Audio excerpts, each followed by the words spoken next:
Dead on the spot ang isang babae matapos pagbabarilin ng riding in tandem sa Rodriguez, Rizal. Naaresto na ng pulisya ang nagmaneho raw ng motor. Itinanggi niya ang krimen. May unang balita si Bea Pinlac. Duguan, nakabulagta sa kalsada at wala ng buhay ang 45 anyos na babaeng ito matapos pagbabarilin ng riding in tandem sa barangay San Isidro, Rodriguez, Rizal. Ayon sa pulisya, nagwawalis ang biktima malapit sa bahay nila nang biglang dumating ang dalawang salarin. Nakamotor at bumaba itong angkas niya at biglang pinaputukan itong ating biktima. Dalawang tama ng balang tinamo ng biktima na naging sanhi ng kanyang pagkamatay.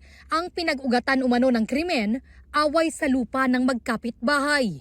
Matagal nang hidwaan doon sa looting yun na kung saan ay pinapaalis itong biktima at hindi sila umalis. Sa pag-imbestiga natin ay walang title nga itong looting na tinatitirikan ng kanilang bahay. Itong inaangkin nila na ay walang titulo. Kaya pinapaalis din sila. Ang kanilang pinanghawakan ay matagal na silang nakatira dyan.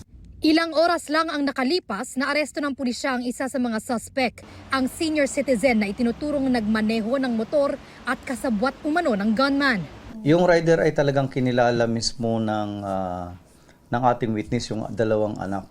Dahil bago ang pangyayari ay ayon sa kanila ay dalawang beses na munang umikot doon sa lugar nila. At yung pangatlo nga na pagbalik doon ay doon na nga nangyari ang pamamaril. Sinubukan namin kuhanin ang panig ng naarestong suspect pero hindi na siya nagbigay ng pahayag. Ayon naman sa pulisya, itinatanggi ng suspect ang paratang. Patuloy na tinutugis ng pulisya ang gunman. Ito ang unang balita.